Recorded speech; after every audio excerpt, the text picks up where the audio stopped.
the scene. He's got the voice that's mean, asking those questions that you never seen. He's got that fire, burning bright and clean. Andrew Keen making waves, break the routine on the Keen on show. He brings the heat, asking the minds, digging deep till they bleed. No sugar-coated truths, no lies to deceive. Andrew Keen, the master of the interview beat.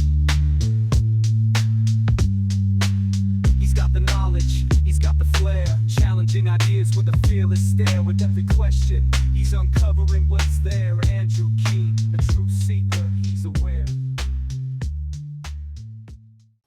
Hello, everybody. It is Friday, June the 21st, 2024. It's a Friday. That was the week. Roundup of tech news in Silicon Valley with Keith Teare, based down in Palo Alto. And in Palo Alto, it seems, Keith, people are partying as if it's 2027 and AGI has arrived and the bots have taken over the world. The title of your That Was the Week newsletter this week is Accelerating to 2027. What's the big deal about 2027? Is this Silicon Valley version of a 1984? Well, 2027, it seems, has become the default year by which the pontificators about AI are claiming that we will have superintelligence, which is a new phrase. And interestingly, the author of the main essay this week talks about 2027. So does pretty much everyone who responds to him. And superintelligence is even in the name of the new company that Ilya, whose second name I'm not going to try and pronounce. Yeah, I can pronounce him. We'll put him up. Sutskever, Ilya Sutskever, who was OpenAI's former chief scientist, and I think one of its co-founders, launched a new company. So what's his new company called? It's something Safe Superintelligence Inc. So why 2027? What's the big deal? That's 3 years' time. Well, the main essay, which is called Situational Awareness, plots a graph to 2027. So it's an arbitrary date. So it's and this essay that seems to have sparked a certain furor in Silicon Valley is by a character called Leopold Aschenbrenner. We're looking at his X page. He looks like a bot to me. He looks about 15 years old. It looks like a character out of Death in Venice or something by Thomas Mann. How do we know this guy actually exists? He's from something called situationalawareness.ai. I think the only reason we know he exists is because smart people who are real have responded to his essay on X. So quite likely he exists, and he's responding back. He does look 15. I agree. He looks awfully young. Well, he reminds me of Harry Stebbings when Harry first started. I was one of the first interviewees on 20VC, and I remember Harry looked about that age at that time. He still looks pretty young. So what's situationalawareness.ai? And what does this term even mean? And I know the essay this week that sparked your editorial is about something called situational awareness. Yeah, if you read that quote out from him, it kind of tells you situational awareness is his designation for people who are aware of the situation. He's basically hardly rocket science. He begins this essay, Situational Awareness, the decade ahead. You can see the future first in San Francisco. That's the kind of thing that would be written by a bot. It's hardly original. It's been written about 1 million times before. Yeah, so situational awareness is an elite group of people who really know what's going on, which he counts himself as being among, in quotes. And he proceeds at great length. I will tell you this, it's a 165-page essay. And young though he is, it's extremely well written, well presented. Graphs are, illustrating it are well made. And he has a very clear case. His case is that the cost of artificial intelligence is coming down. The ability per dollar spent is going up. And that in his view, by this time next year, AI bots will be able to talk to each other to improve each other through reinforcement learning. and that by 2027 will be at a time when there will be literally hundreds of millions, if not billions, of independent bots pursuing various tasks without the need for humans to get involved. Rather like maybe one of them would be this Leopold Aschenbrenner kind of guy. Is this Ray Kurzweil's Singularity? I don't know what year he wrote about, but he also predicted that this would arrive. I think it was either in the late 20s or 30s. Well, the Singularity is I don't think it is really dated. It's a directionally correct prediction without a date, but Kurzweil basically says that innovation will accelerate to the point where the human brain can't catch up with it, which I will say, even though it still sounds a little bit science fiction, is less science fiction than ever before as you get to grips with what these people are doing. It doesn't seem impossible that machines all by themselves working together and against each other, so they teach each other, will be able to leverage their training to come up with insights, let's say, that humans wouldn't be able to come up with. Keith, you, in a previous life, you were a student of German historicism, and Germans, of course, love to think about history in terms of its inevitability. Is this what Leopold Aschenbrenner is arguing in situational awareness, that technology now, Moore's law, and the falling cost of AI is inevitably leading us to AGI?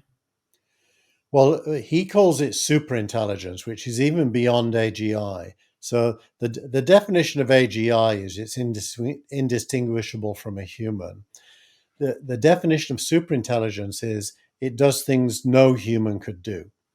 And like certain beers, German beers. No, it wasn't a German beer. Heineken, that's a Danish beer, right? It's Scandinavian, yeah. I think it's Swedish. Could be Danish. No, it's Danish. I agree. I'll believe you. I'm not a beer guy, so I have no clue. But yeah, so the superintelligence will lead us humans to an intelligence that we can't even imagine, or will we be able to understand it? We will be able to understand the outputs because we'll learn about them, but we wouldn't be able to arrive at the outputs ourselves. That's quite a dramatic prediction from a young man like Leopold Aschenbrenner. How seriously should we take it? I mean, Gary Marcus, of course, our old friend, has jumped in here, one of the great skeptics of AI. What does he say? And you have a link to his piece in this. Yeah. Well, Gary makes fun of Leopold in the following way. The first is he accuses Leopold of only being able to draw graphs that extrapolate using a straight line from something current to the future, and misses out what the limits might be to that graph continuing. So in Marcus's world, LLM's intelligence is capped. He may not even concede they have intelligence, but insofar as he does, it's limited by the fact that the core technology is employing statistically driven word finding, and therefore has no knowledge of what it's saying or how realistic what it's saying is. And so Pete, we have no proof this guy exists. It certainly doesn't look very real. And you're saying the only reason we should take this seriously is because what you call serious people have taken it seriously, but they could all be deluded too or tricked, couldn't they? No, that's not my argument. My argument is different, and I'm not going to join either camp, but I think there's merits in both camps. Not to become Leon Trotsky here, that always try to find the middle ground, but basically, Leopold is right. He wasn't a middle ground kind of fellow, was he, Keith? He actually was in the context of the history of the Bolshevik Party, but we won't get into that. We certainly won't. So basically, Leopold is right that LLMs already do things that logically they shouldn't be able to do given the limits of the technological stack. The fact that an LLM can write code and the code can run doesn't follow from the fact that it's merely a statistical word choosing engine. So it is quite remarkable that at scale, and this is something Ilya says in various videos this week, these LLMs are surprisingly good at lots of things. And surprisingly is the key word. You wouldn't logically predict they could do that, but they can. So therefore, let's not rule out that as they scale and become cheaper, they'll be even able to do even more things that would be surprising. I mean, this is all, to me, very abstract speculation. It's just science fiction. But does it tell us in a week where, and you have one of the news of the week pieces that NVIDIA now has ascended to the most valuable company of the world, maybe has echoes of the dot-com boom, that you, and not maybe you, but your fellow VCs and other tech people in Silicon Valley, they want this stuff. There's a hysteria down there. So when something slightly ludicrous like Aschenbrenner's piece comes out, they all embrace it or react against it. Yeah, but you can't want something into existence that isn't real. It either can or can't happen. That's a pretty binary thing. So even though you may be right in describing the hopes of Silicon Valley, that's not going to make these things happen. Ilya and OpenAI and Anthropic, if anyone makes it happen, it's going to be those guys, and they are all doing things that are pretty stunning to us lay people in this world. Look at Anthropic. This week, it announced Claude 3.5. They always announce Claude in stages. This is what's known as the stage one. It's massively better than the one they launched 6 months ago at 10% of the cost. So 10% of the cost to who? Anthropic or to Anthropic? To Anthropic. So the isn't that always the case in the early stages of any technology? Well, it's way beyond Moore's law in terms of how fast the cost is shrinking and how fast the scale is growing and how fast the competence is improving. I mean, that's what Gary Marcus never acknowledges. And I wish he was more balanced, because he does make some valid points about the architecture. But it is not predictable, even 6 months ago, that 6 months later we would be where we are. Things are moving so fast that a 6-month prediction is out of date quickly. Well, we all know the Harold Wilson quote, another fellow Yorkshireman, Keith, about a week being a long time in politics. What about 3 years in tech? What should we conclude? Does it suggest that we simply have no idea? I mean, whenever technologists talk about the 5 or 10 year window, I always think they're basically throwing up their hands and saying, I have no idea what the future is. So I'm just speculating. Even the best thinkers in this space have underestimated how fast things will change.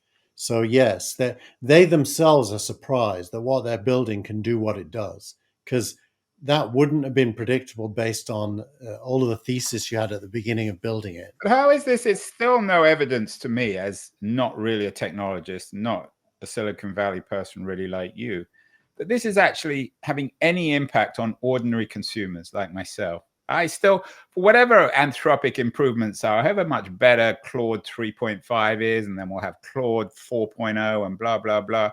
What difference does it make? I'm not using this stuff. I still don't see products, mainstream products, that are changing the world like Jobs did with the iPhone. So we have a comment, by the way, that Leopold used to work for Sam Bankman-Fried previously. Is that a joke? No, I think it might be true. And then he was fired from ChatGPT, and he's now running a hedge fund. And I run a hedge fund too, Keith. We all run hedge funds, right? I don't know about this Leopold. I have to get him on the show. I think he's a bot. But back to the real question. Look, if superintelligence happens, the paper he wrote, which we can take with a pinch of salt, but I don't think you can take the ideas with a pinch of salt, claims that national security itself will be at risk because governments will have access to superintelligence that can do things humans can't do. And he posits a competition between China and the USA. That is he just a bit of a Cold War? Is this just an excuse to bash the Chinese again? You're not a China basher, are you, Keith? You're a globalist. Yeah, he's a total Cold Warrior, without a doubt. Maybe he's an invention of the Pentagon or of Peter Thiel or something like that. It's definitely. Let's go back to the real world. I'm not convinced by. I mean, it's interesting and amusing, but I'm not sure how relevant it is. There's real news this week. The Surgeon General came out with a warning, or suggesting that social media should come with warning labels. Mike Masnick, one of your fellow libertarians, Keith, suggests that he's wrong. What's your take on the Surgeon General's remarks on social media? Well, let's just acknowledge at the beginning that you wouldn't trust anyone of a certain age to understand social media and its impact on people. You're old and you claim to understand. How old are you? You're almost 70, Keith. You understand it. Why shouldn't the Surgeon General? I understand it, but I wouldn't tell you I understand the impact on my kids, because my kids' brains are not available to me 100%, let's say that. Well, are you saying that that any doctor or researcher can't determine the impact of anything on the minds, the mental health of a child because they're not a child? Well, the observer's biases influence what they see, as we know. Just like you accuse Silicon Valley of seeing what it wants to see. Well, that's actually true of everyone, based on their skills and their knowledge. So Masnick throws into the field in this essay a bunch of evidence to the contrary, which seems very compelling to me, which is the benefits of social media, and the argument that many of the ailments that are perceived as being caused by social media actually have other causes to do with. I have to admit, I'm not libertarian, and I don't always agree with Masnick, but I think he's right on this one. The idea of it's not going to be like a packet of cigarettes anyway, and kids don't pay any attention to any warnings on the screen. So it does seem, again, another, if not, I don't know if it's not a storm in a teacup, but a certain kind of hysteria that seems to affect everything about America these days, and that and of course it comes out of the anxiety, the age of anxiety, a best-selling book suggesting that social media, there's clearly something going on though with the mental health of young people and the general cultural atmosphere, but to blame it all on social media I think is problematic. One of SignalRank's investments is in a company that provides therapists to schools to work with teenagers. And that company is booming because schools are liable and therefore want therapists to avoid bad outcomes. Very prevalent in my area here in Palo Alto. So I think the society drives fear and paranoia and legal liability, which drives narratives about what bad could happen as opposed to what good is happening. So we don't really see optimism in the narrative. And when we hear optimists, we accuse them of being zealots or deranged, because obviously optimism is crazy. So well, I don't think that's entirely true. I mean, am I stretching a point, Andrew? It could be. I think, well, you're just reversing their point of, I'm not sure anyone who has any optimistic thought is considered mad. Are you suggesting that's the current case? Well, the more optimistic you are, the more in doubt is your sanity. Like this guy Leopold, he's both optimistic and pessimistic. He's optimistic about technology and pessimistic about nation states and likely war. But most people are focused on his optimism. Actually, I think I'm the only person who mentioned his pessimism ever. I'm not sure he's more optimistic or pessimistic. He's deterministic. I mean, he seems to think that we're going, as Gary Marcus said, that the straight path is inevitable. Yeah. What else is so I think you and I are probably in agreement on the need to control social media, and I'm guessing that Aschenbrenner would probably want to ban TikTok, probably sees that as a danger. There's a lot of interesting news this week in a more positive way about videos. You have a TechCrunch piece about DeepMind generating AI soundtracks and video and dialogue for videos, for AI videos. And then there's an interesting piece from Nieman Lab about whether the news industry is ready for another pivot to video. Is it video's moment again, Keith? Well, video has been becoming huge for probably a decade, if not more, since YouTube started. It's like the Brazilian economy, always on always about to happen. And you look at the numbers around YouTube and TikTok and Instagram moving to video and Facebook having Reels now. And this show. And this show, clearly video is easy to make, easy to distribute, free, pretty much free. That'll be helped by this week's startup of the week, which we can get to later. Yeah, we're going to get to this. Is we're setting ourselves up for that one. But yeah, no, video is on fire. The DeepMind stuff is closer to OpenAI's Sora, as in it's really about the creative arts and producing content using AI for the creative arts. And DeepMind's a serious, very focused, on specific task kind of an AI company, as opposed to you never seem to think much of Google when it comes to AI. You think they're trailing behind OpenAI, and DeepMind is of course owned by Google.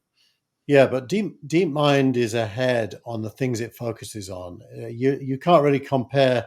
The video of the week this week, there's a debate about the future of generative AI, and the woman in that debate is very thoughtful about explaining the difference between generative AI and it's not the video of the week, but it is a video. It's you got Danny Rimmer on 20VC video. Yeah, it's the video about expanding the universe of generative models. That's a video. But I mean, if DeepMind have their way, will we have AI that will be able to produce this without you and I actually having to be in the room? Yeah, we can just program it. Whoever is the creator can use it to program music and dialogue, basically. So we might even be able to create Leopold Aschenbrenner. Maybe we should create him as a guest. Somebody should make him.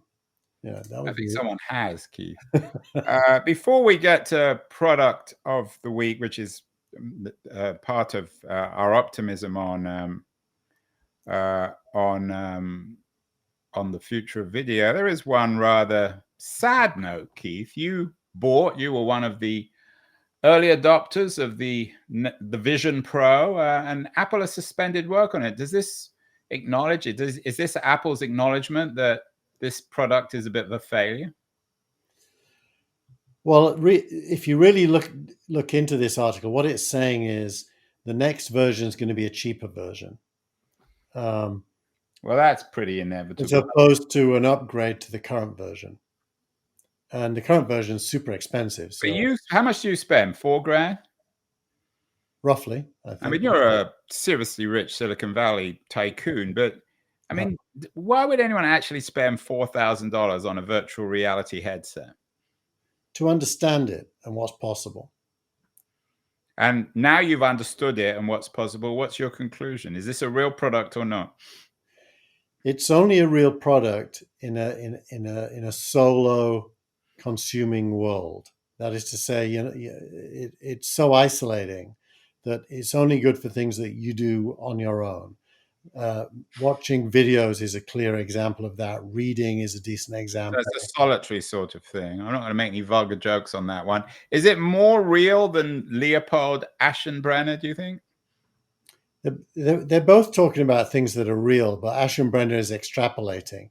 If you did an Aschenbrenner on the Vision Pro, you'd basically be wearing a pair of glasses like mine, and the whole world would be available as a 3D mesh in front of your eyes as well. You'd be surrounded by Leopold Aschenbrenner. It'd be like reading a Thomas Mann novel. And but more positively, you've given Startup of the Week. I'm not sure. Have you given it to Apple or to somebody else or to the iPad? It's to Final Cut Pro. Which, of course, is the Apple software for making movies. Correct. And what they've released this week is a free iPhone camera app called Final Cut Camera. Yeah. So if you have 3 iPhones in the house and an iPad, you could create a 3-camera broadcast from the 3 iPhones and suddenly go from single camera video like we're doing on both ends to multi-camera video on both ends. So they've more or less made a TV studio free. Well, that's a little bit of an exaggeration. I mean, the quality of the video and the audio is not of television standard. Have you tried it? No, it actually is, Andrew. It is. It's digital video and audio, and it's raw quality if you want it, ProRes. It's super high quality. So what does that suggest for all these expensive Canon and Sony cameras? You will be able to still use them because, for example, I'm using a Sony camera with a great lens. The lens is about a meter away from me, but it can zoom.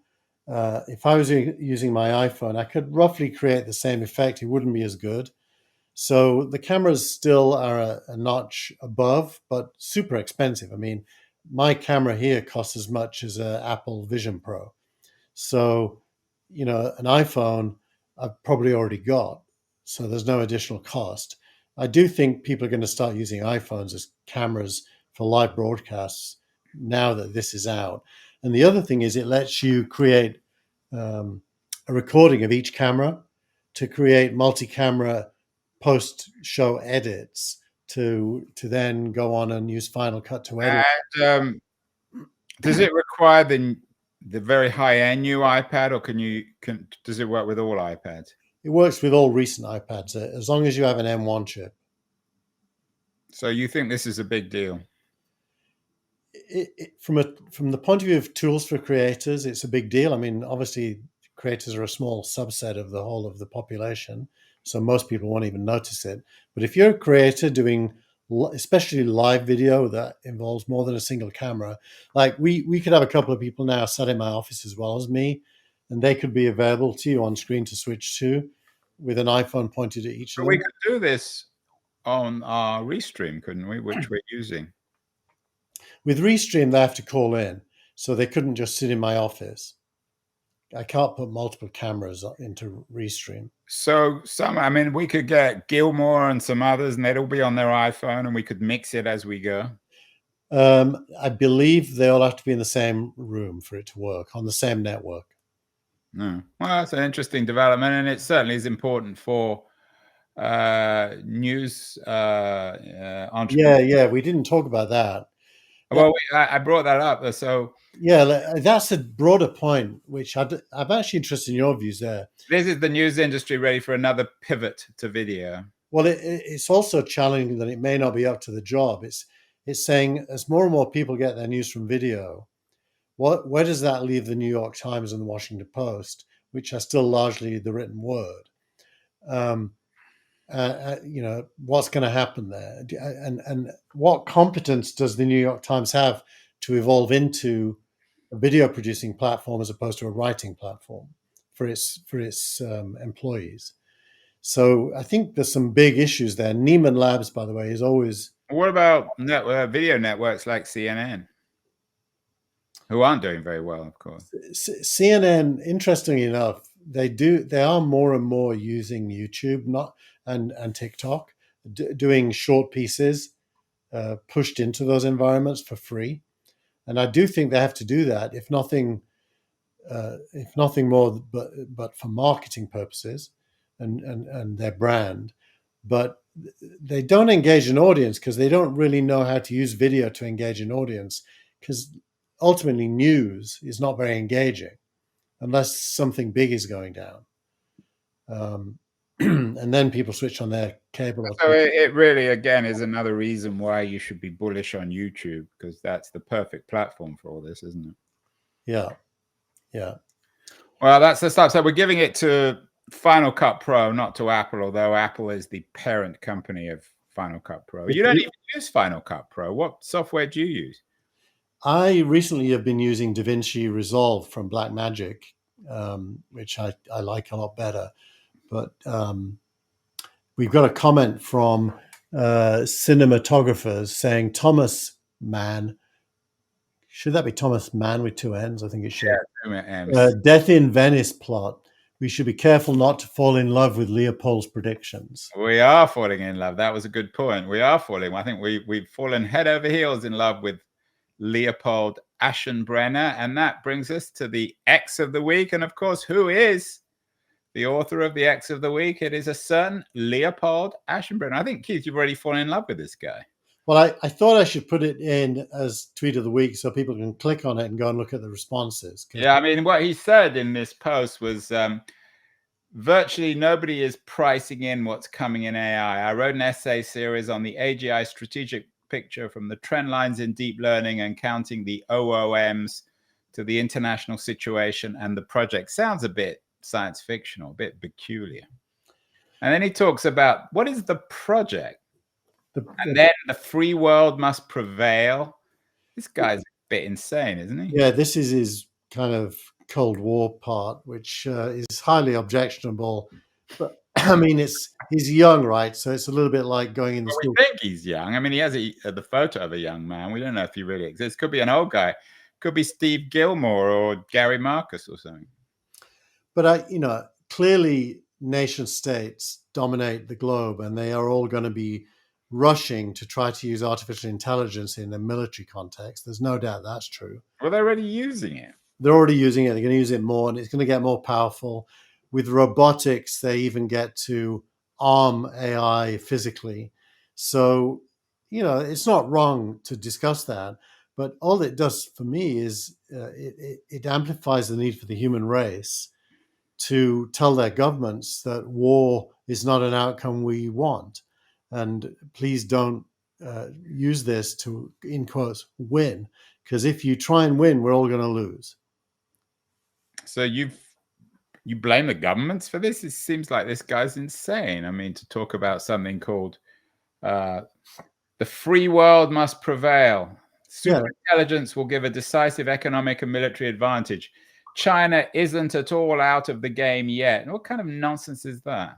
I mean, China, what do you mean out of the game? China is probably ahead of the United States, which is not particularly surprising or worrying. Why should we worry about that? Well, he's saying the same. He's saying China's not out of the game and it's going to get stronger. We know that. We don't need Leopold Aschenbrenner to tell us that. He also makes the point that open source fuels foreign rivals because it's open.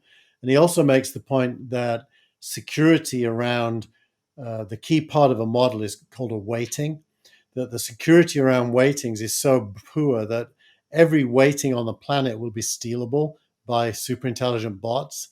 So none of that is really wrong. It may be alarmist, but there is kind of an element of truth about it. So one has to, at least, if one was in government, especially in security, you would probably have to read this and figure out what is valid and what isn't. And some of it will be valid. But it's just technology. I mean, it's the same as when industrial states invented industrial weapons, either in terms of the production or their output. I mean, there's nothing particularly dramatic about this, is there? No. So can we nuke Leopold Aschenbrenner, Keith? Can we get rid of him entirely, or do we take him seriously still? We may never see him again because this may be a one-off. On the other hand, he may double down and become important. So I'd say watch this space. He's a bright kid. He's young, therefore prone to exaggeration, as all young optimists should be. Especially young German optimists. Exactly. Well, German-born, American bred. Be careful now about making unpleasant remarks about Germans. Their team's good in Europe. Well, I'm not going to say two world wars and one World Cup, because England's lost many not world wars, but World Cups to the Germans. So I think we'll end there, Keith, because otherwise I'm going to get banned. Have a great week, and we'll see you again next week. Bye.